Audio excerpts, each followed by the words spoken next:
লেবাননে ইসরায়েলি আগ্রাসনের পরিধি বাড়ায় দেশটির প্রবাসী বাংলাদেশিদের মধ্যেও বাড়ছে আতঙ্ক। প্রাণ বাঁচাতে ঘর বাড়ি ছেড়ে বৈরুতের বহু আশ্রয় কেন্দ্রে উঠেছেন কমপক্ষে ৩,০০০ বাংলাদেশি। এ অবস্থায় দেশে ফিরতে সরকারের সহায়তা চেয়েছেন লেবানন প্রবাসী বাংলাদেশিরা। লেবানন থেকে সহকর্মী বাবু সাহার পাঠানো তথ্য ও ফুটেজ নিয়ে ডেস্ক রিপোর্ট। শ্রীলঙ্কা আবারও রপ্তানিতে শীর্ষে।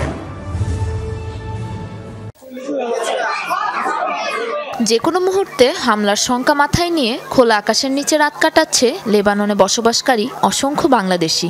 প্রয়োজনীয় খাবার, পানি ও আশ্রয় কেন্দ্রের অভাবে কাটাচ্ছেন মানবেতর জীবন।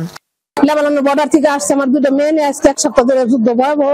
আমার বাসার চারদিক দিয়ে সম্পূর্ণ বাসা বাড়ি ভেঙে গেছে। এখন আমি আশ্রয় কেন্দ্রে আছি। আমরা বাঁচতে চাই, আমরা মরণ চাই না এই দেশে থেকে।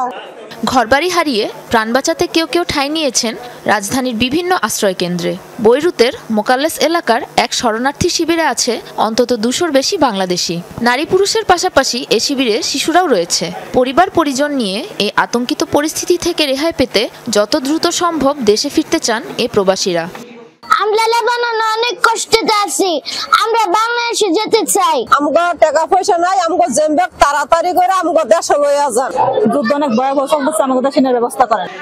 শিবিরে আশ্রয় নেয়া বাংলাদেশিদের খাবার সহ সব ধরনের সহযোগিতা দিচ্ছে লেবাননের বাংলাদেশি দূতাবাস। আন্তর্জাতিক সংস্থা IOM এর উদ্যোগে চলছে আহত শরণার্থীদের চিকিৎসা। পাশাপাশি কাজ করছে দেশটির বাংলাদেশি কমিউনিটিও। সাবরিনা নুসরাত, যমুনা নিউজ।